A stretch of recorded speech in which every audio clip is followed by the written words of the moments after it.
है वासनात्रय, वासनाओं का साम्राज्य और त्याग। वासनाओं का साम्राज्य और वासनाओं का त्याग, यह दोनों ही विषय आज का विषय है। ठीक है, तो वासनात्रय क्या है यह भी हम समझेंगे, वासनाओं का साम्राज्य क्या है और उसका त्याग कैसे होगा यह भी समझेंगे, और स्वयं वासना क्या है। चलिए, तो वासना शब्द से आप क्या समझते हैं?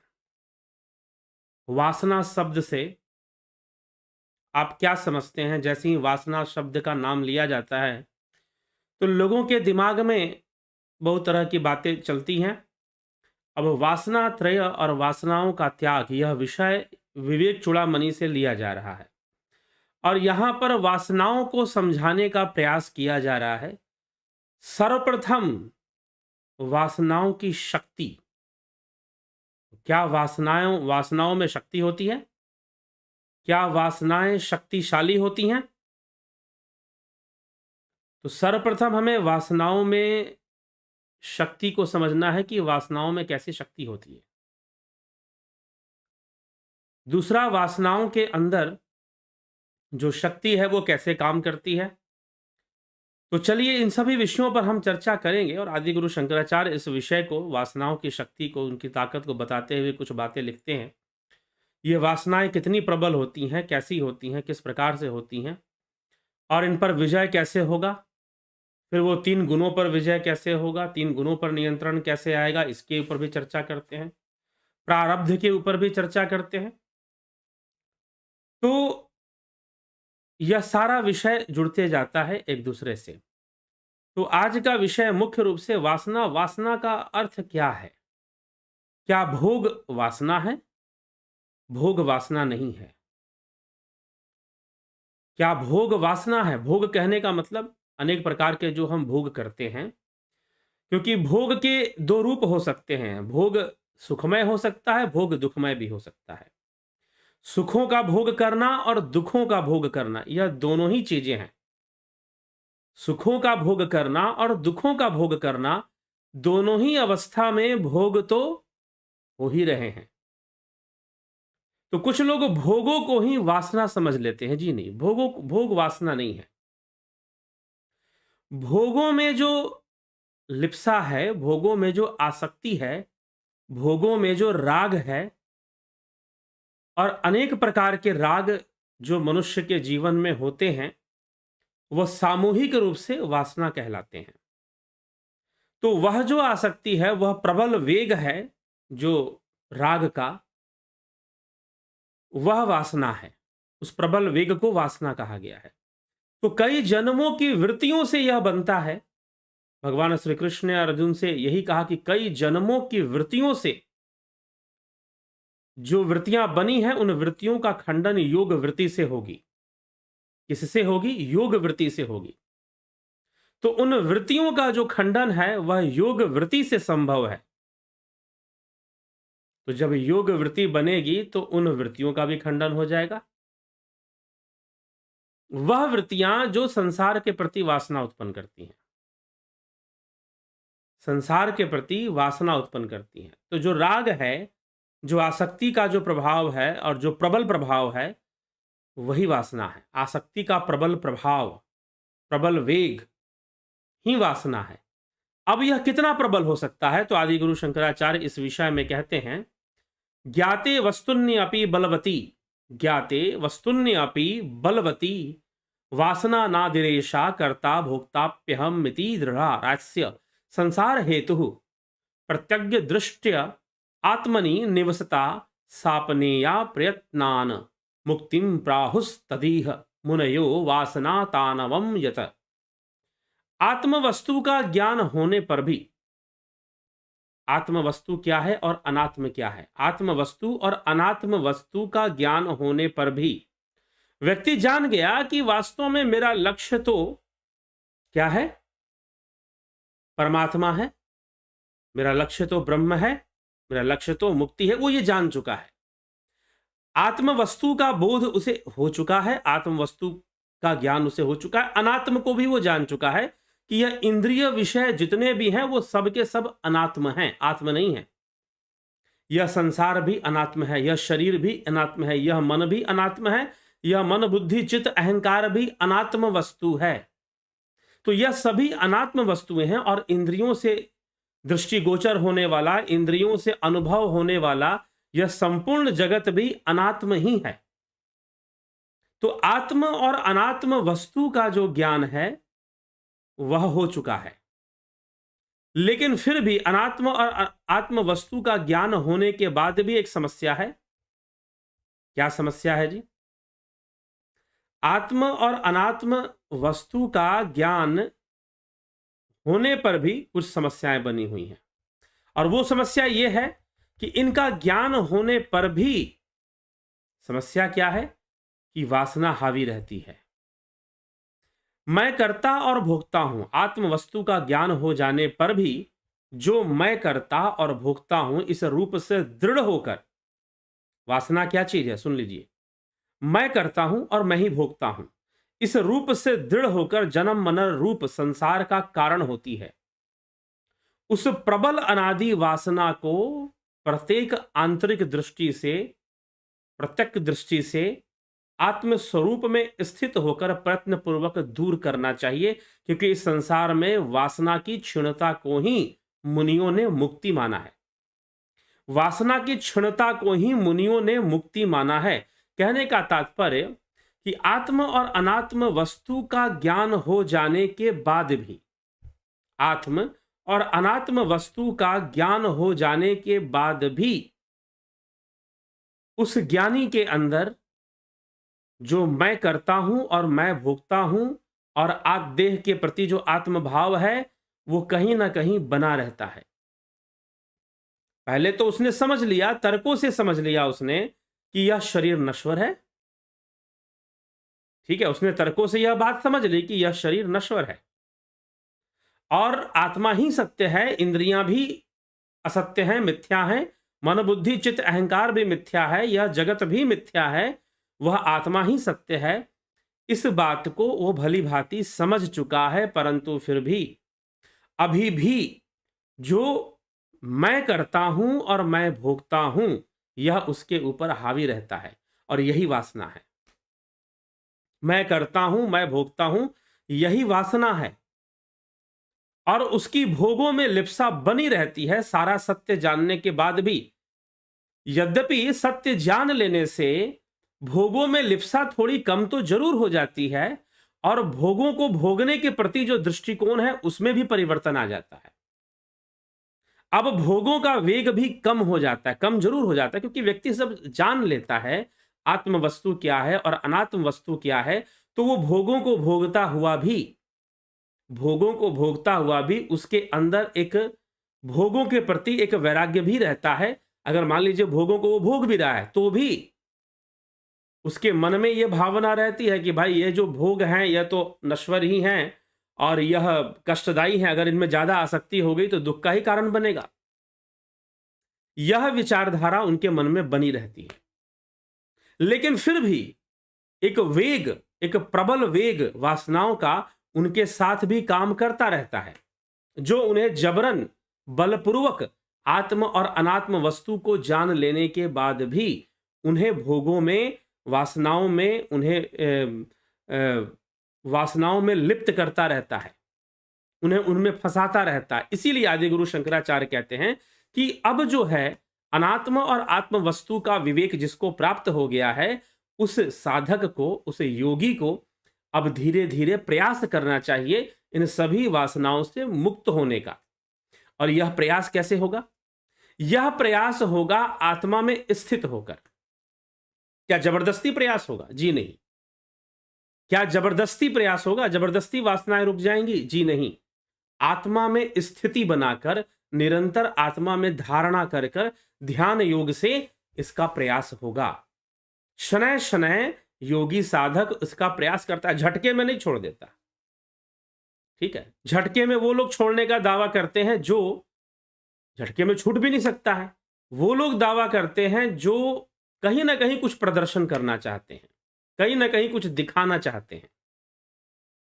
तो इसीलिए वो फिर क्षणिक साधुता वहां पर बनती है, इसलिए आदि गुरु शंकराचार्य कह रहे हैं जिसको अनात्म और आत्म का विवेक जागृत हो गया है, उस साधक को चाहिए कि अपनी स्थिति को आत्मा में बनाए रखने का प्रयास करे और वासनाओं में अपनी स्थिति को ना जाने दे, अपने मैं को, अपने आत्म भाव को वासनाओं में और देह में, देहात्म बुद्धि में लिप्त ना होने दे और वह आत्मा में स्थित होने के लिए प्रयासरत रहे, ध्यान योग करे, साधना करे, आत्मा में एकाग्र अवस्था में रहने के लिए वह प्रयासरत रहे। इसके प्रयास में वो निरंतर लगा रहे, क्योंकि जब तक वासनाओं से मुक्ति नहीं तब तक मुक्ति नहीं है।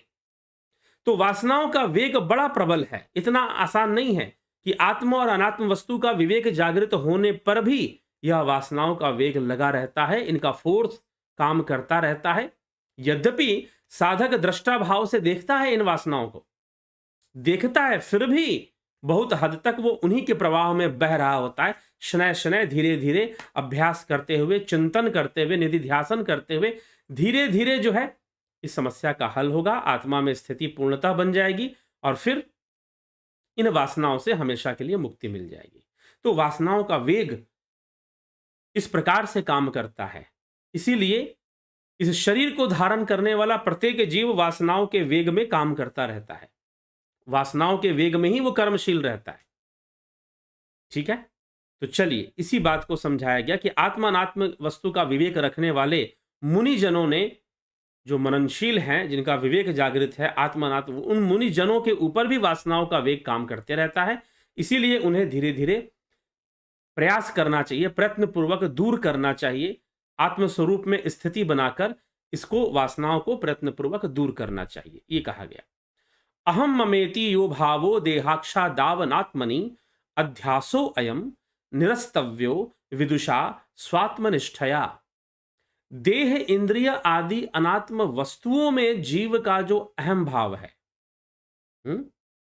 देह, इंद्रियां आदि में, अनात्म वस्तुओं में, अनात्म वस्तुएं बहुत सारी चीजें अनात्म वस्तुओं के अंदर आ जाती हैं। अनात्म वस्तुओं में जीव का, यह जो जीव है उसका जो अहम भाव, अहम अथवा मम भाव है, यही अध्यास है। अध्यास का मतलब मैंने पहले भी बताया है, पोजेशन। कोई चीज आपके ऊपर हावी होगी, आपका अपना अस्तित्व नहीं रह गया, आपका अपना स्वरूप नहीं रह गया, कोई चीज आपके ऊपर हावी हो गई। तो जीव के अंदर जो अनात्म वस्तुओं में, देह और इंद्रिय आदि अनात्म वस्तुओं में जो आत्म भाव बना हुआ है कि यह मैं हूं, यह शरीर मैं हूं, यह मन भी मैं हूं, यह मैं हूं और यह मेरा है, यह संसार मेरा, यह परिवार मेरा, यह समाज मेरा, यह जो मैं और मेरा का जो भाव बना हुआ है, यह अनात्म वस्तुओं में मम भाव है, अनात्म वस्तुओं में आत्म भाव है। तो यह जो ममता बनी है, यह जो मम भाव बना हुआ है, यही अध्यास है, यही पोजेशन है, यही एक वृत्ति आपके ऊपर हावी होकर बैठी हुई है, कुछ इस तरह से कह लीजिए, यही अध्यास है। विद्वान को आत्मनिष्ठा द्वारा इसे दूर करना चाहिए। यह जो अध्यास है, वह जान गया है कि आत्म क्या है, अनात्म क्या है, परंतु फिर भी अनात्म वस्तुओं में उसका मम बना हुआ है, मतलब मम भाव बना हुआ है, मतलब आत्म भाव बना हुआ है अनात्म वस्तुओं में भी। अब निरंतर आत्मनिष्ठा के प्रयास से स्वरूप में स्थित होने, आत्म स्वरूप में स्थित होने का प्रयत्न करना चाहिए, ताकि इन वासनाओं से मुक्ति मिले। अब तो तुम जान गए कि आत्म क्या है, अनात्म क्या है। अब आत्म वस्तु में स्थित होने का प्रयास करो, तभी वासनाओं से मुक्ति मिलेगी। नहीं तो वासनाओं का जो प्रबल वेग है, वो आत्म और अनात्म वस्तु का विवेक रखने वाले बड़े बड़े मुनियों पर भी वह वेग बड़ी तेजी से चल जाता है, उनको भी वो प्रभावित करता रहता है। ठीक है, तो इसीलिए आत्मस्वरूप में स्थित होने का प्रयत्न करते रहना चाहिए। आगे कह रहे हैं, ज्ञात्वा स्वम प्रतिज्ञात्मना ज्ञात्मानं बुद्धि तद वृत्ति साक्षिणम सो अहमित्येव सद्वृत्त्या नात्मन्यात्म मतिम जहि। प्रत्यगात्म रूप अपने आप को बुद्धि और उसके वृत्तियों का साक्षी जानकर मैं वही हूं। बुद्धि का भी स्वयं को साक्षी मानो, वृत्तियों का भी साक्षी मानो, स्वयं वृत्ति मत हो जाओ, साक्षी मानकर मैं वही हूं, तत्वमसि सो अहम इति एव, सो अहम इति एव, मैं वही हूं, तत्वमसि सो अहम इति एव, यहां पर सो अहम इति एव भी लिखा हुआ है कि मैं वही हूं। ऐसी समीचीन वृत्ति से अनात्म वस्तु में फैली हुई आत्मबुद्धि का त्याग करो। अनात्म वस्तु में जो फैली हुई आत्मबुद्धि है, अनात्म वस्तु में जो मम भाव बना हुआ है, उस मम भाव का त्याग कर दो, ऐसा उपदेश यहां पर दिया जा रहा है। ठीक है, उस मम भाव का त्याग कर दो। आगे क्या कहते हैं? आगे कहते हैं और अहम मैं वही हूं ऐसा जानते हुए साक्षी भाव से, बुद्धि को भी साक्षी भाव से देखो, वासनाओं को भी साक्षी भाव से, राग अनुराग इंद्रिय बुद्धि शरीर इन सबको साक्षी भाव से ही देखो और आत्म स्वरूप में स्थित होने का प्रयास करते रहो। ठीक है, लोकानुवर्तनम त्यक्त्वा त्यक्त्वा देहानुवर्तनम शास्त्रानुवर्तनम त्यक्त्वा स्वाध्याय सापनयम कुरु।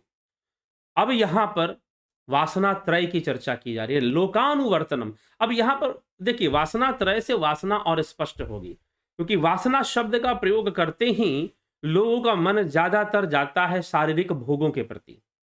दैहिक भोग वासना जो है, दैहिक वासनाओं में काम वासना हो गई। अब दैहिक वासनाएं अनेक प्रकार से, एक आदमी को आराम करते रहने का मन करता है, जाड़े के दिन में क्या है, रजाई ओढ़ ली और उठ निकलने का मन नहीं करता है, यह भी एक प्रकार की वासना है, ऐसा समझना चाहिए। फिर दैहिक वासना की बात हो रही है। अब यहां पर 3 प्रकार की वासना की बात हो रही है, जिसको वासना त्रय कहा गया है। वासना त्रय, तो ये 3 प्रकार की वासना त्रय कौन कौन सी है? लोकानुवर्तनम, नंबर 1 है लोक वासना। लोकानुवर्तनम, लोक वासना। लोकानुवर्तनम त्यक्त्वा त्यक्त्वा देहानुवर्तनम, अर्थात देह वासना, लोक वासना, देह वासना। शास्त्रानुवर्तनम त्यक्त्वा स्वाध्याय सापनयम कुरु। स्वाध्याय सापनयम कुरु, कि एक है लोक वासना, एक है देह वासना और एक है शास्त्र वासना। अब यह क्या है? यह 3 प्रकार की वासनाएं यहां पर बताई जा रही हैं। इन्हीं को वासना त्रय भी कहते हैं। इन तीनों को छोड़कर आत्मा में हुए संसार के अध्यास का त्याग करो। इन तीनों को त्याग करो, लोक वासना का त्याग करो, शास्त्र वासना का त्याग करो और देह वासना का। अब इनको समझना है कि लोक वासना, शास्त्र वासना, देह वासना क्या है। तो अपने समय के हिसाब से आदि गुरु शंकराचार्य ने यह कहा था। मुख्य रूप से लोक वासना क्या है? लोक वासना है राजनीति। वोट चाहिए, जहां भीड़ लगेगी वहां नेताजी पहुंच जाएंगे। ठीक है, तो राजनीति, तो मेरा लोक वासना, लोक संग्रह करने की वासना, प्रसिद्धि की वासना, धन की वासना, बहुत धन कमाने की वासना, प्रसिद्ध होने की, प्रतिष्ठा की वासना, प्रतिष्ठा और प्रसिद्धि की वासना, यह जितनी भी चीजें हैं यह सब एक लोक वासना के अंतर्गत आएंगी और इससे संबंधित बहुत सारी बातें हैं। ठीक है, यह सारी की चीजें लोक वासना के अंतर्गत ही आएंगी। लोक वासना ही तो है जो बड़ी बड़ी गड़बड़ियां करवाता है। लोक वासना ही तो है जहां आप संत दिखना चाहते हो, बनना नहीं चाहते। यह लोक वासना ही है। नेताजी को चाहिए कि बहुत सारे लोग वोट डालें, गुरु जी को चाहिए कि फॉलोअर खूब बने, शिष्य खूब बने, चारों तरफ शिष्य ही शिष्य हो हमारे, जहां जाए वहां मेरे ही शिष्य हो, दूसरों के ना हो। यह क्या है? यह लोक वासना ही तो है। यह गुरुडम का जो बाजार चलता है वह लोक वासना पर ही आधारित होता है। ठीक है, तो यह लोक वासना जो है, लोगों को, लोक वासना के चक्कर में लोग बहुत सारी गलतियां करते हैं। अब अर्जुन है, अर्जुन को भी तो लोक वासना है ना, कि मैं युद्ध करूंगा, लोग इतिहास में मेरा नाम लिखा जाएगा, तू गुरु गुरु गुरु हत्यारा था तू। भीष्म पितामह पर तुमने बाण चलाए, भीष्म पितामह पर बाण चलाए, क्षमा करें थोड़ा सर्दी का असर आ गया। तो भीष्म पितामह पर बाण चलाए, द्रोणाचार्य पर बाण चलाए, तो इनके मृत्यु का कारण है तू। अर्जुन को चिंता थी कि मेरा इतिहास कैसे लिखा जाएगा। अर्जुन को चिंता इसी बात की थी कि मेरा इतिहास कैसे लिखा जाएगा, कैसे मेरा इतिहास लिखा जाएगा। भाई तो यह सारी बातें लोक वासना के अंतर्गत आ जाती हैं। तो जहां पर बहुत अधिक अत्यधिक अत्यधिक प्रतिष्ठा की चिंता होती है, अत्यधिक, ठीक है, अपने वचन का पालन करना ही चाहिए, आपने जो वचन दिया है, जो कहा है, उसका पालन तो आपको करना ही चाहिए, लेकिन अत्यधिक प्रतिष्ठा, अत्यधिक मान सम्मान, अत्यधिक जो है इस तरह की जो चिंता हो जाती है, भीड़ इकट्ठा करने की, लोगों को अपना फॉलोअर बनाने की जो वासना है, अभी खुद तो कुछ बने नहीं लेकिन लोगों को फॉलोअर बनाना शुरू कर देते हैं। तो जो फॉलोअर बनाने की जो वासना है, यह लोक वासना है, यह बड़ी खतरनाक होती है, बहुत खतरनाक हो। इसलिए नंबर 1 पर आदि गुरु शंकराचार्य ने अगर कोई बाधा बताई है, वासना बाधा है, वासना बंधन है। वासना वो शक्ति है जो आपको भोगों से बांध कर रखती है, अनात्म वस्तु से बांध कर रखती है। इसका वेग बहुत प्रबल है, यहां तक कि आत्म अनात्म का विवेक हो जाने वाले मुनियों में भी यह प्रबल साबित होती है, उनको भी यह न छोड़ती। लेकिन जो सही जिज्ञासु हैं, सही अनुसंधान करता है आध्यात्म के, सही अनुसंधान करता है, वह इस वासना से मुक्त रहते हैं, वह इस वासना से मुक्त रहते हैं, वो लोक वासना की चिंता नहीं करते। दुनिया क्या कहेगी, क्या नहीं कहेगी, इसका बिना चिंता किए अपना कर्म करते हैं। लोग मुझे गुरुजी कहे और मेरे बहुत सारे शिष्य बन जाए, इसकी वासना से सर्वदा मुक्त रहते हैं। ठीक है, तो ये लोक वासना बड़ी खतरनाक चीज है और सबसे खतरनाक है। सारी वासनाओं में अगर कोई सबसे अधिक खतरनाक है तो यह लोक वासना है। ठीक है, सारी वासनाओं में अगर कोई सबसे खतरनाक है तो यह लोक वासना है। बहुत अधिक प्रसिद्धि की कामना होना, बहुत अधिक फॉलोअर की कामना होना। ठीक है, फॉलोअर होने चाहिए, बड़े बड़े ऋषि मुनि, बड़े बड़े गुरुजन, उनके भी बहुत सारे फॉलोअर थे, लेकिन क्या वो उसमें लिप्त थे? अब राजा जनक, सुखदेव मुनि को जब कहा गया कि भाई तुम जाओ, वेद व्यास जी ने अपने पुत्र सुखदेव मुनि से कहा कि तुमको अगर ज्ञान चाहिए तो राजा जनक के पास जाओ। अब सुखदेव मुनि को चाहिए था कोई भाई, कोई तपस्वी मुनि हो, कोई जंगल में रहने वाला, उनको गुरु बनाया जाए। अब ये भेज रहे हैं गृहस्थ आदमी के पास, ये तो साधु भी नहीं है, ये तो गृहस्थ आदमी है, ये तो साधु भी नहीं है। तो ऐसे आदमी के पास मैं क्यों जाऊं जिसकी कोई छवि ही नहीं है? तो एक बार के लिए सुखदेव सोचते हैं। यद्यपि चलिए आज के समय में जनक का नाम बहुत प्रसिद्ध है, इंडियन फिलॉसफी में, भारतीय दर्शन में, भारतीय आध्यात्मिक विचारधारा में बिना जनक की चर्चा किए वह विचारधारा पूर्ण नहीं हो सकती, भारतीय अध्यात्म। तो राजा जनक को के पास भेजा जाता है सुखदेव मुनि को, लेकिन मन में बहुत सारी है, क्योंकि लोक वासना है। तो यह जो लोक वासना है यह बड़ी खतरनाक चीज है। ठीक है, चलिए अब जो है इसके बाद आदि गुरु शंकराचार्य बात कर रहे हैं शास्त्र वासना की, देह वासना और फिर शास्त्र वासना की बात कर रहे हैं। तो दूसरे नंबर पर देह वासना को लिया उन्होंने।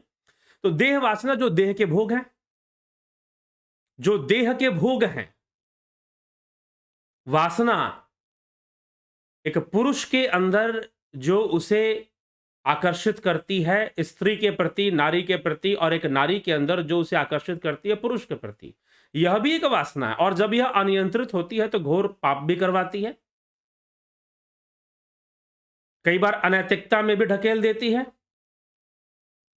तो इसीलिए यह भी एक प्रकार की एक प्रबल वासना है, लेकिन फिर भी यह लोक वासना से प्रबल नहीं है। क्यों प्रबल नहीं है? कारण है इसके पीछे, क्योंकि इसकी सीमा देह तक है। देह वासना की जो सीमा है वह कहां तक सीमित है? देह तक सीमित है। और लोक वासना की सीमा देह नहीं है, लोक वासना की सीमा मन है। कोई ताली बजाए, ठीक ना जी, कोई बोले वाह वाह क्या बात है, कोई जयकारे लगाए, ये जो सुनने की वासना है कि लोग मेरे नाम की जयकारे लगाएं, लोग मेरी बातों पर ताली बजाएं, लोग मेरी बातों पर वाह वाह कहें और मेरे नाम के जयकारे लगाए जाए, यह जो सुनने की वासना है यह कानों से आती है ना। कानों में ऐसी आवाज पड़े कि मेरे ही जय जयकार हो रही है। कंस के अंदर था, अपने आप को ही भगवान के रूप में प्रतिष्ठित करना चाहता था। तो यह जो वासना है, इसकी पहुंच मन तक है। और जो देह वासना है, देह वासना इतनी प्रबल क्यों नहीं मानी जा रही? देह वासना को दूसरे नंबर पे क्यों रख रहे हैं आदि गुरु शंकराचार्य? क्योंकि इसकी सीमा देह तक है। इसकी सीमा देह तक है। तो इसीलिए अब एक है शास्त्र वासना। तो देह के अंदर खाना भोजन हम करते हैं, स्वादिष्ट भोजन करने की वासना। हर दिन स्वादिष्ट स्वादिष्ट चीज चाहिए। आज जो है बिरयानी चाहिए, तो किसी दिन रोल चाहिए, तो किसी दिन शाही पनीर चाहिए, तो किसी दिन चाइनीज खाना है, हाँ? तो किसी दिन कुछ खाना है। मतलब हर दिन आपको कुछ ना कुछ, कभी ऐसा भी खाओ जिसमें स्वाद ना हो, सादा सा भी कुछ खा लो, ठीक है? तो एक यह भी तो वासना है, भोजन के प्रति, भोगों के प्रति होती है वासना। लेकिन समझदार व्यक्ति को चाहिए कि इसे अपनी सीमा में रखने का प्रयास करे, इसके लिए साधना करे, या सीमा को क्रॉस ना करे, ठीक है? सीमा को क्रॉस ना करे, एक मर्यादा में। इसीलिए वासनाओं को कंट्रोल करने के लिए ही संस्कार दिए गए। संस्कार दिए गए, संस्कारित किया गया लोगों को, शिक्षा देकर, शिक्षित कर कर गुरुकुलों में संस्कार दिए गए, उन्हें संस्कारित किया गया कि भाई संस्कारित हो जाओ, इस तरह से जीवन व्यतीत करो, नहीं तो तुम्हारा जीवन बर्बाद हो जाएगा। तुम वासनाओं में लिप्त रह जाओगे और तुम्हें जो मोक्ष प्राप्त होना चाहिए, जो मुक्ति होनी चाहिए, वो तुम्हें मिलेगी नहीं, दुखी होते रहोगे उल्टा। वासनाएं बुरी चीज हैं। बुरी चीज इसलिए है क्योंकि हमें मुक्ति से तोड़ती हैं, हमें बंधन में डालती हैं। कोई हमें गलत बोलेगा, या कोई हमें बदनाम करेगा, या कोई हमें सजा देगा, वो एक अलग बात है, लेकिन खुद को हमें बंधन में डाल देती है, ये थोड़ी समस्या आ जाती है। इसीलिए आदि गुरु शंकराचार्य ने इसी के लिए कहा है कि इन वासनाओं को धीरे धीरे आत्म प्रयत्न से, निरंतर प्रयत्न करते हुए धीरे धीरे इनसे मुक्ति मिलनी चाहिए, क्योंकि इनसे मुक्ति होने से ही मुक्ति संभव है, नहीं तो मुक्ति संभव नहीं है। आत्म और अनात्म वस्तु का विवेक हो गया तो भी इनसे मुक्ति संभव नहीं है। इनके हटे बिना मुक्ति संभव नहीं है। इसीलिए इनके वेग के ऊपर एक नियंत्रण हमें लाना चाहिए। ऐसा उपदेश यहां पर देने का प्रयास आदि गुरु शंकराचार्य कर रहे हैं। दूसरा है शास्त्र वासना। तीसरे नंबर पर शास्त्र वासना। अब ये शास्त्र वासना क्या है? शास्त्र वासना क्या है कि लोग तर्क वितर्क में ही अपना जीवन बिता देते हैं। उनको लगता है कि जिस समय आदि गुरु शंकराचार्य हुए, उस समय शास्त्रों का अध्ययन एक धार्मिक कर्म माना जाता था। कि भाई अगर आप, आज भी लोग मानते हैं, आज भी कई लोग देखते हैं, एक व्यक्ति मिले मुझे, बुजुर्ग, उन्होंने कहा कि मैं गीता पढ़ता हूं और इतना इतना अध्याय डेली पढ़ता हूं। तो एक औपचारिक रूप में पूजा के समय गीता पढ़ लेते हैं या कोई ग्रंथ पढ़ लेते हैं, तो कोई जानने की इच्छा नहीं है, तर्क ढूंढ रहे हैं, शास्त्र वासना है ये। तो मात्र शास्त्रों में बने रहना, यह शास्त्र वासना है। ध्यान योग नहीं करना, प्रैक्टिकल को नहीं जानना। अब कई लोग यहीं पे मुझसे प्रश्न करते हैं, सारी बातें तर्क से ही जानना चाहते हैं, वो ध्यान योग कर कर या कुछ प्रैक्टिकल कर कर नहीं जानना चाहते, सारी बातें तर्क से ही समझना चाहते हैं। तो उनके लिए विशेष रूप से आदि गुरु शंकराचार्य ने इसे शास्त्र वासना कह दी है। और तर्क जो होती है, और वो मात्र पढ़ने में, अध्ययन करने में, शास्त्रार्थ करने में, क्योंकि वो शास्त्रार्थ, इस एक और कारण था शास्त्र वासना शब्द का प्रयोग इसलिए भी था क्योंकि शास्त्रार्थ की परंपरा चलती थी उस समय। जिस समय आदि गुरु शंकराचार्य हुए, उस समय शास्त्रार्थ की परंपरा चलती थी, उस समय शास्त्रार्थ हुआ करते थे, ठीक है? तो उन शास्त्राओं के प्रति भी यह एक रजोगुनी वासना, कंपटीशन, एक प्रतिस्पर्धा चलती रहती थी, और उसमें खूब वाहवाही मिलती थी विजेता को, दान भी बहुत मिलता था, डोनेशन फंड भी बहुत मिलता था, और वाहवाही भी बहुत मिलती थी। तो अब ये शास्त्र वासना एक लोगों के अंदर रहती थी। चलो धन तक वो सीमित रहे तो बात अलग है, वैसा कोई उनकी सीमा नहीं है। वास्तव में वाहवाही और शास्त्रार्थ के माध्यम से अपना वर्चस्व कायम करने की कोशिश करना, तो लगभग ये शास्त्र वासना, और उसी में घुसे रहना, मूल तत्व की ओर दृष्टि ना डालकर प्रैक्टिकल साधना, ध्यान योग जो है, निधि ध्यासन आदि जो क्रियाएं हैं उनको उनके ऊपर कोई ध्यान ना देकर मात्र शास्त्रों के ही शब्दों में ही लगे रहना, शब्द जालम महारण्यम चित्त भ्रमण कारणम, उसी में मात्र लगे रहना, यह जो बातें हैं यह शास्त्र वासना के अंतर्गत आ जाती है। तो देह वासना है, शास्त्र वासना है और सबसे बड़ी लोक वासना है। तो इन वासनाओं से मुक्ति मिले, और इसके लिए मुक्ति मिले तो कह देने से अचानक से मुक्ति नहीं मिल जाएगी, यह भी प्रयत्न करना चाहिए। प्रयत्न शब्द का प्रयोग आदि गुरु शंकराचार्य ने कहा कि प्रयत्न करना चाहिए, कोशिश में लगे रहना चाहिए और अपनी स्थिति को आत्म स्वरूप में बनाने में लगे रहना चाहिए। कम से कम हमें एक संस्कारित होकर तो जरूर ही रहना चाहिए, और उसमें एक नियम में चले व्यक्ति तो निश्चय ही बहुत लाभ उठाता है, अपना भी कल्याण करता है और दूसरों का भी कल्याण करता है, दूसरों के भी कल्याण का कारण बन जाता है। तो सबसे अगर अध्यात्म के मार्ग पर सफल होना है, साधना के मार्ग पर, तो लोक वासना से पहले बचना चाहिए। लोक वासना से पहले बचना चाहिए, यह बड़ी सूक्ष्म और बड़ी खतरनाक होती है और बहुत सारी दुविधाएं मन में डाल देती है। लोक वासना नष्ट भी होना चाहिए। अब कई ऐसी घटनाएं हैं, अब ये तो चलिए एक उदाहरण के लिए एक के रूप में ये बातें बताई जा रही है, समझाई जा रही हैं, कही जा रही हैं, लेकिन घटनाएं तो कई हैं और उन घटनाओं में कई चीजें हैं। विश्वामित्र जो थे वह प्रतिस्पर्धा में तपस्या करते थे महर्षि वशिष्ठ से, कहते हैं। तो एक तरफ उनके अंदर लोक वासना थी, ब्रह्म ऋषि बनने की लोक वासना, एक प्रतिस्पर्धा की वासना थी, ये सब सारी चीजें थी। लेकिन जैसे ही मेनका ने उनका तपस्या भंग किया, वहां लोक वासना नष्ट हो गई। विश्वामित्र अपने नजरों में ही झुक गए, अपने नजरों में ही झुक गए, ठीक है। लेकिन एक वासना हावी हो गई जो कि देह वासना थी। मेनका के आते ही विश्वामित्र पर देह वासना तो आ गई, लेकिन लोक वासना का नाश हो गया, लोक वासना नष्ट हो गई, और उस लोक वासना का नष्ट होना ही जरूरी था, वही जरूरी था। इसीलिए कई लोग प्रश्न करते हैं, एक अभी पीछे किसी ने पूछा कि ऐसा क्यों हुआ, जबकि विश्वामित्र तो ब्रह्म ऋषि बनने के लिए तपस्या कर रहे थे, परंतु मेनका ने उनकी तपस्या को भंग कर दिया, फिर भी ब्रह्म ऋषि कहलाए। जी हां, ऐसा ही हुआ था।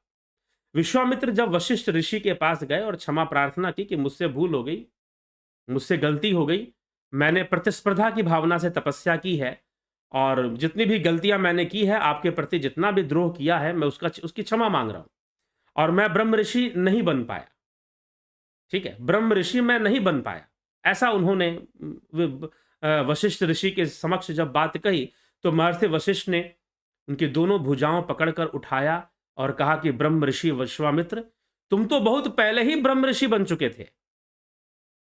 ब्रह्म ऋषि की तपस्या जितनी होनी चाहिए वो तो तुमने बहुत पहले ही पूर्ण कर ली थी, लेकिन तुम्हारे अंदर जो लोक वासना थी, जो अहंकार था, वो कहीं ना कहीं लोक वासना के रूप में ही विद्यमान था, वो खंडित हो गया, वो टूट गया। अपनी तपस्या का अहंकार, वो मेनका वो अहंकार तोड़ने गई थी, ना कि तपस्या खंडित करने गई थी। विश्वामित्र उसके बाद भी ब्रह्म ऋषि ही रहे। इसलिए लोक वासना को बहुत खतरनाक माना जाता है। जहां प्रसिद्धि की कामना आ गई, क्योंकि ये मन के अंदर होता है, ये वासना मन को छूती है। देह वासना देह को छूती है, लेकिन लोक वासना तो मन को छूती है, और मन ज्यादा पावरफुल है, ज्यादा वो है, मैं गुरु हूं, मैं ब्रह्मचारी हूं, मैं ये हूं, मेरी ये इमेज है, मेरी वो छवि है। कई बार आदमी अपनी छवि इमेज के चक्कर में जरूरी काम भी छोड़ देता है, अपने जरूरी कर्तव्यों की पालना भी नहीं करता है। तो लोक वासना, इसको भी समझना है, यह बड़ी खतरनाक चीज है। देह वासना से भी ज्यादा खतरनाक है लोक वासना, ठीक है। तो चलिए आगे क्या कहा जा रहा है उस पर विचार करते हैं। आगे कहा जा रहा है, लोक वासनाया जंतो शास्त्र वासनाया अपि च देह वासनाया ज्ञानम यथा वन्नैव जायते। लोक वासना, शास्त्र वासना और देह वासना, इन तीनों के कारण ही लोक वासना, शास्त्र वासना, अब दूसरे श्लोक में लोक वासना के बाद शास्त्र वासना को स्थान दिया गया, और अंत में देह वासना। लोक वासना, शास्त्र वासना और देह वासना, ये तीनों वासनाएं हमसे ये हमें बंधन में रखती है। हो सकता है, अब एक और प्रश्न यहां पर है। अभी किसी व्यक्ति ने मुझसे प्रश्न किया कि व्यक्ति पाप जो करता है वासनाओं के कारण करता है। पाप जो करता है व्यक्ति वासनाओं के कारण करता है। अब मैं आपको एक बात बता रहा हूं, व्यक्ति कई बार पुण्य भी वासनाओं के कारण करता है। पाप छोड़ दीजिए, कई बार वह पुण्य भी वासनाओं के कारण करता है। वासना मात्र पाप का कारण बनती है ऐसा नहीं है। पाप का कारण तो तब होगी जब कुछ आप अनुचित करेंगे जिससे कि किसी दूसरे व्यक्ति को बहुत कष्ट पहुंचे। ठीक है, जिससे कि किसी दूसरे व्यक्ति को बहुत कष्ट पहुंचे। जब आप कुछ अनुचित करेंगे तो वहां पाप बनेगा। भाई जैसा कर्म, वो कर्म का विषय हो गया, फिर वासना का विषय नहीं हुआ। लेकिन ऐसा मत सोचिएगा कि वासना सिर्फ पाप ही करवाती है। जी नहीं, आप जितने पुण्य भी कर रहे हैं उनके पीछे भी वासनाएं हैं। आपके द्वारा किए गए पुण्य के पीछे भी वासनाएं हैं। तो इसीलिए पाप हो, पुण्य हो, सुख हो, दुख हो, सब बाधक है। सतोगुण, रजोगुण, तमोगुण तीनों ही बाधक है। लोग कहेंगे नहीं सतोगुण से मुक्ति होगी। जी नहीं, सतोगुण से मुक्ति नहीं होगी। सतोगुण भी मुक्ति में बाधक बन जाता है। पहले सहयोगी बनता है। सहयोगी तीनों बनते हैं। रजोगुण भी थोड़ा सहयोगी है, तमोगुण भी थोड़ा सहयोगी है। आप लंबे समय तक साधना में बैठे रहे बिना तमोगुण के, संभव नहीं है ये। आप लंबे समय तक ध्यान योग में एक ही स्थान पर बैठे रहे, तमोगुण सहायक बनता है वहां पर, कि आपको एक ही स्थान पर बिठाए रखता है। ठीक है, तो सतोगुण, रजोगुण, तमोगुण ये तीनों सहायक हो सकते हैं और तीनों बाधक भी हैं। अंततः इन तीनों से मुक्ति होनी होती। आगे विषय आएगा, जस्ट वासनाओं के बाद इस विषय पर चर्चा होगी।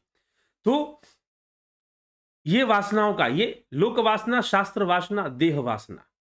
फिर से लोक वासना को समझिए, बहुत खतरनाक चीज है ये लोक वासना।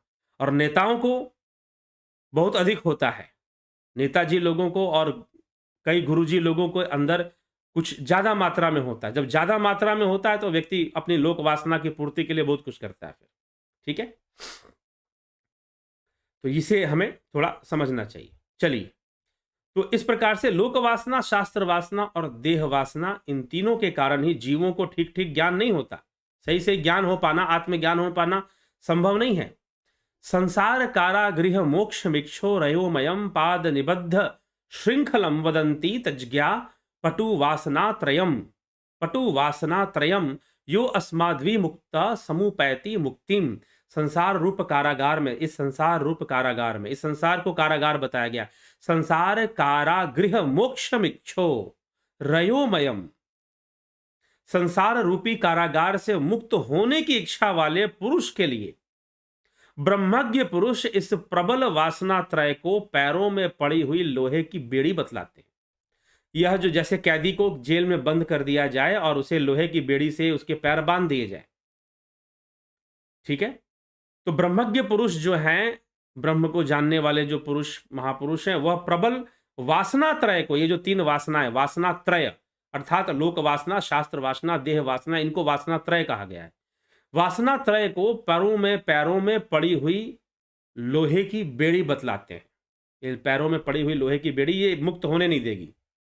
ठीक है, जलादि संपर्क वशात प्रभूत दुर्गंध धूता गरु दिव्य वासना संघर्षणेनैव विभाति सम्यग विधूयमाने सति बाह्य गंधे अंतः श्रितानंत दुरंत वासना धुली विलपता परमात्म वासना प्रज्ञाति संघर्ष नतो विशुद्धा प्रतीयते चंदन गंध वतस्फुटा। अब यहां पर देखिए कुछ विचित्र सी बातें की जा रही है। अब इस श्लोक में मैं इसके अर्थ पर आऊं, इस श्लोक के अर्थ पर आऊं, पहले इसी श्लोक के शब्दों को हम पकड़ते हैं। क्या कहा जा रहा है, कुछ बातें, एक शब्द आया है दुर्गंध धूता गरु दिव्य वासना, एक शब्द आया है दिव्य वासना, फिर आया है अंतःश्रितानंत दुरंत वासना, फिर दुरंत वासना का नाम आया है, फिर आया है धूलि विलिप्ता परमात्म वासना। ये कौन सी बात हुई, दिव्य वासना, दुरंत वासना और अंत में परमात्म वासना। यह परमात्म वासना क्या होती है भैया, यह परमात्म वासना क्या होती है? यह दिव्य वासना, वासना भी दिव्य होती है क्या? क्या वासना भी दिव्य होती है? मैंने कहा ना, एक राग, एक भाव, उस राग का वेग, अनात्म वस्तु में जो राग है, अनात्म वस्तु में जो राग का वेग है, वह वासना है। वह वासना है और उसके अनेक रूप हैं। अनेक रूप हैं। आपको अपने घर से प्रेम है, जमीन से प्रेम है, उसके बिना आप, एक वेग है जो आपको उसके बिना नहीं रहने देता है। अनेक इसके वासना के नकारात्मक रूप नहीं, आप अगर संसार में देखोगे सकारात्मक, मां है, मां का बच्चे के प्रति एक लगाव है, एक वेग है, उसके मन में अपने बच्चे के प्रति एक प्रेम है, वह भी एक प्रकार की वासना है। तो वासना पुण्य भी कराती है, वासना पाप भी करवाती है, दोनों करवाती है। जब अनियंत्रित, अनकंट्रोल्ड वे में काम करेगी तो पाप करवा देगी आपसे, और कंट्रोल्ड वे में काम करेगी तो पुण्य करवाएगी। ठीक है, तो पुण्य भी करवा देती है। अब कौन सी चीज पुण्य, कौन सी चीज पाप, यह कर्म का विषय है। यह कहने का भी विषय नहीं कि फलाना चीज पाप है और फलाना चीज पुण्य है, जी नहीं। ये कहने का भी विषय नहीं है। यह निश्चित करने का विषय नहीं है, कोई व्यक्ति निश्चित करेगा कि ये काम पाप होता है, वो काम पुण्य होता है, जी नहीं। जहां पर किसी जीव को कष्ट पहुंचेगा, आपके कारण कष्ट पहुंचेगा, वहां तो पाप ही बनेगा। जहां पर आप अपनी वासनाओं में ही किसी का भला कर दे, लोग वासनाओं में अपना भला भी कर देते हैं। मान प्रतिष्ठा कमाने में कई लोगों को वो दान पुण्य भी कर देते हैं, करते हैं कि नहीं? तो लोक वासना तो है वहां पर, लेकिन पुण्य भी तो बन रहा है साथ में, साथ में पुण्य भी तो बन रहा है। बात पाप और पुण्य की नहीं है, बात है बंधन की। चाहे पाप बने चाहे पुण्य बने, है तो ये बंधन। चाहे पाप बन जाए चाहे पुण्य बन जाए, है तो ये बंधन ही। ये बात समझनी है। ठीक है, वासनाओं से पाप भी हो सकता है, पुण्य भी हो सकता है, दोनों हो सकता है। ठीक, तो यह लोक वासना, देह वासना जो है, जलादि संपर्क वशाति प्रभु दुर्गंध धूता गरु दिव्य वासना। अब दिव्य वासना की चर्चा हो रही है, दुरंत वासना, परमात्म वासना। ये वासनाएं क्या हैं, इस पे चर्चा करते हैं।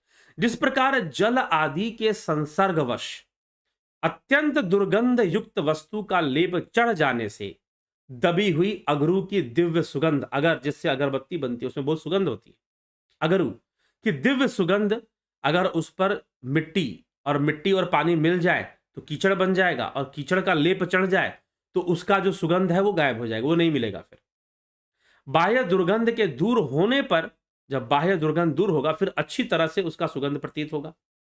उसी प्रकार अंतःकरण में स्थित अनंत दुर्वासना रूपी धूलि की ढकी हुई परमात्म वासना बुद्धि के अत्यंत संघर्ष से शुद्ध होकर चंदन की गंध के समान स्पष्ट प्रतीत होने लग जाती है।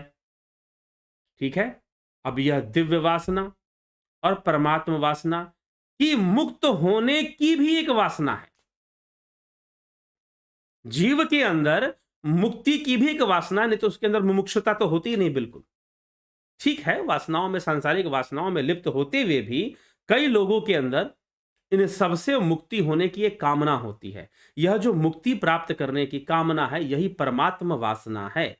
लेकिन ये छुपी हुई है। क्यों छुपी हुई है? क्योंकि ऊपर से अनात्म वस्तुओं की वासना हावी है, देह वासना हावी है, लोक वासना हावी है, शास्त्र वासना हावी है। ये वासनाएं हावी हैं, इस कारण से जो परमात्म वासना है वो दबी हुई है हमारे अंदर। ईश्वर को प्राप्त करने की तीव्र इच्छा मनुष्य के अंदर है, परमात्म वस्तु को जानने की तीव्र इच्छा मनुष्य के अंदर है, परंतु वह अनात्म वस्तुओं के प्रति जो वासनाएं हैं उसमें दबी हुई है, उसमें दबी हुई है। अनात्म वस्तुओं के प्रति जो वासनाएं हैं उसमें यह दबी हुई है। इस कारण से क्या है कि वासना जो है, हम पर देह वासना ही हावी रहती है, लोक वासना, और परमात्म वासना से हम जुड़ नहीं पाते। तो अपने परमात्म वासना का विकास कीजिए। ठीक है, ऐसा क्यों कहा जा रहा है? क्योंकि भावनाओं का ही पहले विकास करना पड़ेगा। यद्यपि परमात्मा भावातीत है, परंतु फिर भी भावनाओं का ही विकास करना पड़ेगा उसके प्रति। प्रथम में तो वही होगा, शुरुआत में तो वही होगा। इसीलिए परमात्म वासना को विकसित करना होगा, मुक्ति की वासना को बढ़ाना होगा। ठीक है, तो यह कैसे है? जैसे अगर की सुगंध के ऊपर अगर कीचड़, गंदगी और पानी का मिलाकर उसका लेप लगा दिया जाए तो उससे सुगंध नहीं आएगी, उससे दुर्गंध आएगी, उससे दुर्गंध आएगी, सुगंध नहीं आएगी, उससे दुर्गंध आएगी। ठीक है, लेकिन अगर उस लेप को हटा दिया जाए तो फिर जो असली सुगंध है वो आएगी। वैसे ही इन वासनाओं की निवृत्ति होने से परमात्म वासना सामने आ जाती है। परमात्म वासना अपने आप सामने आ जाती है और गति जो है जीव की ऊर्ध्वगामी हो जाती, अधोगामी नहीं रहती, ऊर्ध्वगामी हो जा देता है। ठीक है, यह विषय है। तो इस प्रकार से यह चीजें आगे बढ़ती हैं। आगे फिर आदि गुरु शंकराचार्य और चर्चा करते हैं इस विषय को, और क्या लिखते हैं कि अनात्म वासना जाले स्थिरो भूतात्म वासना नित्या आत्मनिष्ठया तेषाम नास्ते भाति स्वयं स्फुटा। अर्थात अनात्म वासनाओं के समूह से आत्म वासना छिप गई है। अनात्म वासना और आत्म वासना, अब चर्चा हो रही है अनात्म वासना और आत्म वासना। अनात्म वासना और आत्म वासना क्या है कि अनात्म वासना के पर्दे से, अनात्म वासना से आत्म वासना छुप गई है। अनात्म वासनाओं के समूह से आत्म वासना छिप गई है, इसलिए निरंतर आत्मनिष्ठा में स्थित रहने से उनका नाश हो जाने पर वह स्पष्ट भासने लगेगी। निरंतर आत्मनिष्ठा में स्थित होइए, आत्मस्वरूप में स्थित होने का प्रयास कीजिए, तो जो आत्म वासना है वो धीरे धीरे बढ़ेगी। जब ध्यान योग करोगे और उसमें से जब आनंद फूटना शुरू होगा, करने से होगा ना, सिर्फ कोर्स कर लेने से क्या हो जाएगा? अभ्यास जो बताया गया वो भी तो करना पड़ेगा। और जो लोग अभ्यास कर रहे हैं ध्यान योग का कोर्स करके, वो आगे बढ़ रहे हैं, वह आनंद का भी अनुभव कर रहे हैं। ठीक है, तो करने से होगा। तो अनात्म वासना के समूह ने आत्म वासना को कवर कर लिया है, आत्म वासना को ढक लिया है। ठीक है, आत्म वासना को ढक लिया है। तो जब आत्म वासना को ढक लिया है, अनात्म वासना हावी हो चुकी है, तो निरंतर आत्म स्वरूप में स्थित होने का प्रयास और आत्म स्वरूप में बने रहने का जो प्रयास है वो हमें करना चाहिए। ठीक है, तो ये तो अनात्म वासनाओं का नाश हो जाएगा, ये समझाने का प्रयत्न यहां किया जा रहा है। आगे कह रहे यथा यथा प्रत्यग्वस्थितम मन स्थिता तथा मुंचती बाह्य वासना निशेष मोक्षे सती वासना मात्मानुभूति प्रतिबंध शून्य। मन जैसे जैसे अंतर्मुखी हो जाता है, यथा यथा प्रत्यग्वस्थितम मन स्थिता मनस्तथा तथा मुंचती बाह्य वासना। मन जैसे जैसे अंतर्मुखी होता जाएगा वैसे वैसे ही वह बाह्य वासनाओं को छोड़ता जाएगा। समझ गए? अंतर्मुखी, अंतर्मुखी जैसे जैसे होते जाओगे। अरे भैया, ये जो पूरा जो इस चैनल के माध्यम से जो ध्यान योग का जो कोर्स चलता है उसी का यह विषय है। जैसे जैसे ध्यान की गहराई में उतरते जाओगे, अंतर्मुखी होते जाओगे, वैसे वैसे बाह्य वासनाओं का निषेध होता जाएगा, निरोध होता जाएगा और अंतर में स्थिति बनती जाएगी, आत्म स्थिति बनती जाएगी। ठीक है, आत्म स्थिति फिर बनती जाएगी। तो जैसे जैसे बाहर की वासनाओं को छोड़ोगे और अंतर्मुखी, तो अंतर्मुखी होना सीखो। कब सीखोगे? 29 दिसंबर से ध्यान योग का कोर्स शुरू हो रहा है और वह यही सिखाता है कि कैसे अंतर्मुखी होना है, कैसे आत्म स्थिति में पहुंचना है, कैसे आत्म स्वरूप का साक्षात्कार करना है। तो मन जैसे जैसे यथा यथा प्रत्यग्वस्थितम मनस्तथा तथा मुंचती बाह्य वासना, जैसे जैसे मन आत्म स्थित होता जाएगा वैसे वैसे बाह्य वासना खत्म होती जाएगी। निशेष मोक्षे सती वासनाना मात्मानुभूति प्रतिबंध शून्य। जिस समय वासनाओं से पूर्णतया छुटकारा हो जाता है उस समय आत्मा का प्रतिबंध शून्य अनुभव होने लगता है। आनंद की अवस्था है, परमानंद की अवस्था है। आत्मा का शून्य अनुभव होने लगता है, आनंद की अवस्था है वो, परमानंद की अवस्था है वो अनुभव होने लग जाता है, शून्य में स्थिति बनने लग जाती है।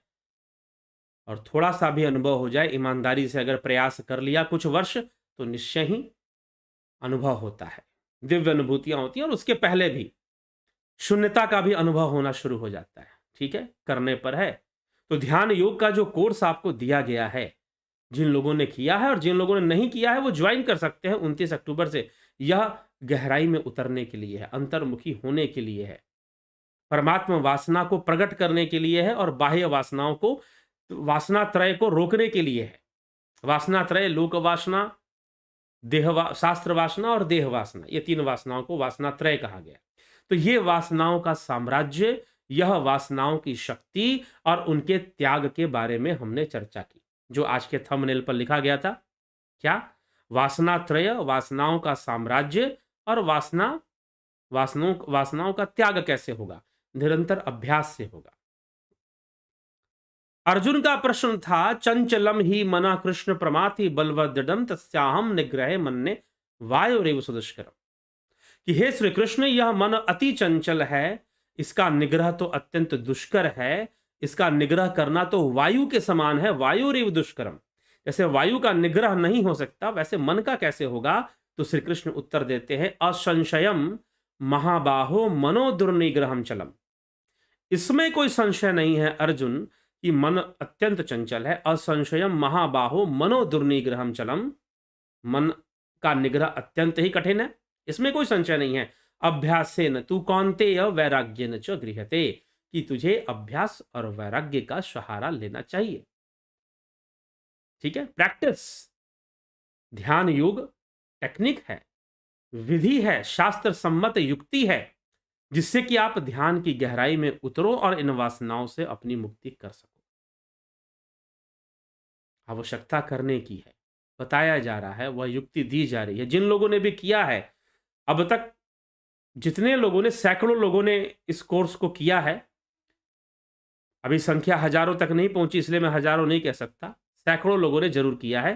तो इस कोर्स का लाभ उठाया है, तो लाभ उठाया है, बहुत कुछ अनुभूति प्राप्त की है और आत्म स्थिति की ओर वो बढ़ रहे हैं, आत्मस्वरूप में स्थित हो पाए, इसके लिए जो भी अभ्यास कर रहा है वो बढ़ रहा है।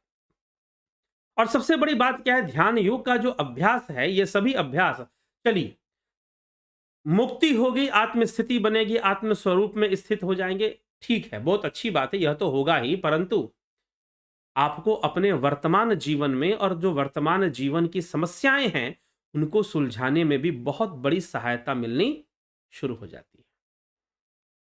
बहुत बड़ी सहायता मिलनी शुरू हो जाती है। किससे? ध्यान योग के अभ्यास से। ध्यान योग के अभ्यास से बहुत बड़ी सहायता मिलनी शुरू हो जाती है। ठीक है, ध्यान योग करने से। इसीलिए वर्तमान जीवन की जो समस्याएं हैं, जैसे कि आपके टाइम मैनेजमेंट से समस्या होगी, परिवार से, रिलेशनशिप से, परिवार में समस्याएं, रिलेशनशिप में प्रॉब्लम्स, और कई तरह की जो हमारे जीवन में आने वाली जो समस्याएं, हमारे मन से बहुत सारी समस्याएं, आधी से ज्यादा समस्याएं तो लोगों की सिर्फ मानसिक होती हैं, मन के कारण होती हैं। तो मन से बनने वाली अनेकों समस्याएं हैं, उन सभी समस्याओं का निदान पहले मिलना शुरू हो जाता है, हम सही से जीवन जीना शुरू कर देते हैं, वाणी पर नियंत्रण आता है। अगर अच्छा ध्यान योग करेंगे, अच्छे से ध्यान योग करेंगे, तो अपनी संवेदनाओं पर नियंत्रण आना शुरू हो जाता है, हमारे जो रिएक्शंस हैं उन पर कंट्रोल आना शुरू हो जाता है, एक स्थिरता की अवस्था हमेशा बनी रहती है। ठीक, तो इसीलिए जरूर, जिन्होंने नहीं ज्वाइन किया है, ध्यान योग का कोर्स 29 तारीख से शुरू होगा, उसे कृपया ज्वाइन कर ले। ठीक है, चलिए आगे चलते हैं। और ध्यान योग का कोर्स जिनको ज्वाइन करना है, अगर उनको नंबर चाहिए तो वो इस नंबर पर वह कांटेक्ट करेंगे।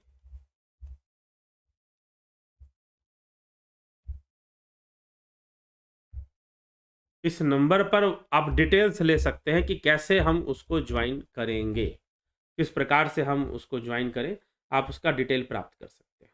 ठीक है, तो चलिए आगे चलते हैं, आपके कमेंट टिप्पणियों पर चलते हैं। बृहदारण्यक उपनिषद की चर्चा बाकी है, कब करोगे? होगी चर्चा। मृत्यु के बाद जीव स्वर्ग या नरक योनि में जाता, देखिए मूल रूप से जो उपनिषद हैं, बृहद आरण्यक उससे अलग विचारधारा नहीं रखता। मुख्य जो चर्चा है इषादी 9 उपनिषद, जिसको मूल उपनिषद कहते हैं। बाकी उपनिषदों को मूल उपनिषद क्यों नहीं कहा गया? क्योंकि बाकी उपनिषदों में जो चर्चा है इन मूल उपनिषदों पर आधारित चर्चा ही है। ठीक है, ये समझ ले। अगर मूल उपनिषद समझ में आ रहा हो तो फिर बाकी पकड़ में आ पाएगा। मृत्यु के बाद जीव स्वर्ग या नरक योनि में जाता है। स्वर्ग नरक नामक कोई योनि नहीं होती, वह पाप पुण्य भोग के फिर मनुष्य योनि में जाता है। पाप पुण्य भोगने के लिए भी मनुष्य योनि में जाता है, फिर उसका भाग्य कैसे लिखा जाता है ये आपने अपने ही बना लिया कि यहां जाता है वहां जाता है, ये आपका अपना निजी निर्णय है। पाप पुण्य तो वो हर योनि में भोग रहा है, मनुष्य योनि में भी पाप पुण्य भोगता है। ठीक है, अलग अलग जीवों की योनियों में भी पाप पुण्य भोग रहा है। जगत नारायण जी, विक्रम सिंह जी, गौरव विक्रम सिंह जी, मुकेश प्रसाद जी अभिनंदन है। माधुरी कोल्हे जी, रूपलाल विश्वकर्मा, स्मृति रस्तोगी, राजू पाल, विंध्येश्वरी मिश्रा, राम निवास मीना, सविता नायक जी बहुत अभिनंदन। रमेश पेशवानी, उषा श्रीवास्तव जी, हरिमोहन सिंह, शंकर प्रसाद, सूरम पटियाल जी, रतन सिंह जी बहुत अभिनंदन। शिवम भट्ट, जय श्री राम, ज्ञावली शर्मा जी, योगेंद्र पंडित जी, मिथिलेश सिंह जी, पिंटू वासवा जी, राकेश मराठे, विनोद सूद, सरोज कृष्णानी, टी.आर. राठिया, गणेश आम्बेकर, रचना जी, बलवंत सिंह गोहिल, सर्मानंद पंडित, कमलेश खैमर, भगवती यादव, यार बीकू कुचाडिया, जयप्रकाश यादव, सबका बहुत अभिनंदन है जी। भोगों को धारण करने वाला भगवान है। भगों को तो भाग क्या है समझाने की, भाग की चर्चा हो चुकी है। 6 भगों की चर्चा चैनल पर कई बार हमने यहाँ पर की है, आप उन वीडियोस को देखिए, क्योंकि अभी चर्चा करेंगे तो फिर लंबा समय निकलेगा उसमें। फिर तो करें आप चर्चा। 6 भग होते हैं, ऐश्वर्य होता है, सौम्यता होती है, कीर्ति होती है उसमें, ठीक है, ब्रह्मचर्य होता है।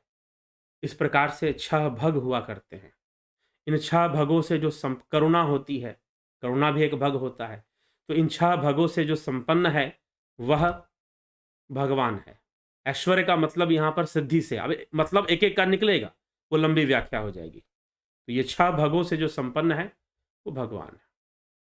किरीट साजी, आज के स्वाध्याय में जो समीचीन शब्द का अर्थ विशेष रूप से समझाने की क्रिया करें। हो गया। बबीता धीमान जी, मुकेश प्रसाद जी, गौरव त्यागी जी, किसी की मृत्यु के बाद जो 1.25 लाख गायत्री कराई जाती है, क्या वह उस जीव आत्मा तक पहुंचती है? जी, उसका प्रभाव पहुंचेगा। आपने, अगर वो आपके परिवार का है, उससे आपका भावनात्मक संबंध है, और अगर परिवार का है तो कर्म संबंध भी है, तो आप जो भी साधना करेंगे उसका अंश सब उसके पास पहुंचेगा, ऐसा नहीं है। उसका अंश उसके पास पहुंचेगा, क्योंकि उसके साथ आपका कर्म संबंध है, उसके साथ आपका कर्म संबंध है। समझ गए? तो यह चीज है। और गायत्री क्या, कई दूसरे साधनाएं या दान पुण्य, उनका भी फल उनके पास पहुंचेगा। दान नहीं पहुंचेगा। अगर आप कौवे को रोटी खिलाओगे तो वो रोटी नहीं पहुंचेगी। आपने जो पक्षी को खिलाने का जो पुण्य किया है वो पहुंचेगा, वो पुण्य पहुंचेगा। ठीक है। सोमनाथ शिंदे जी, रतन नाथ जी,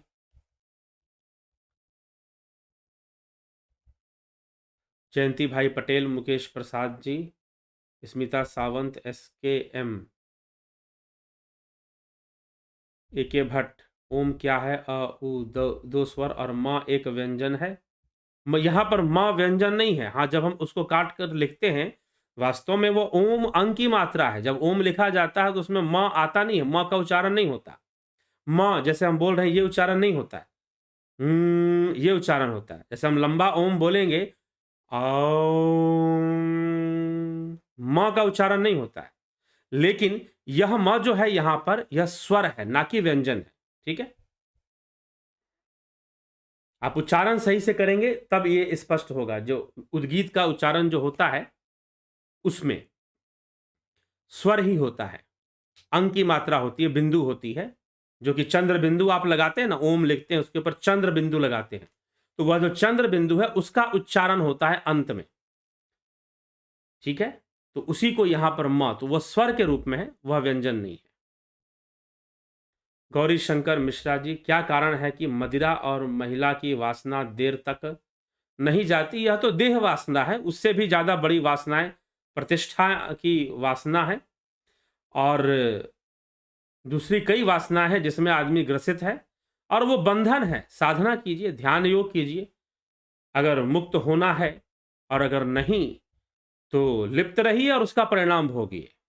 अगर आपको लगता है कि हम ही सही हैं, कुछ लोगों को लगता है कि हम ही सही हैं, तो भैया जाओ रहो सही। प्रकृति सबको अपनी जगह पर ले आती है, उसके अंदर इतनी ताकत है कि वो सबको अपनी जगह पर ले आती है। पहले की शिक्षा से अगर नहीं समझे तो प्रकृति दंड देकर शिक्षा दे देती है। ठीक है, समय आ जाता है सबका।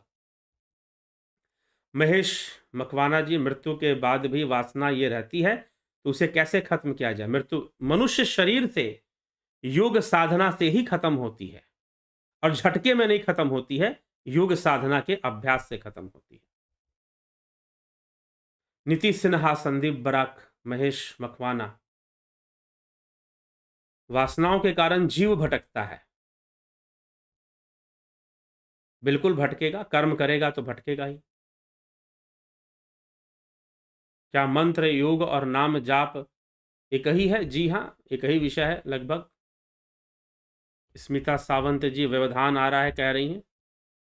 अभी तो कोई व्यवधान नहीं है, वैसे बीच में थोड़ा आया होगा। चंद्रेश्वर पांडे जी, सभी बातें अच्छी तरह से समझ में आ गया, परंतु संत गुण मुक्ति में बाधा है, यह बात थोड़ा सा भ्रम में पाड़ दिया। ठीक है, मिल जाएगा दिनेश जी।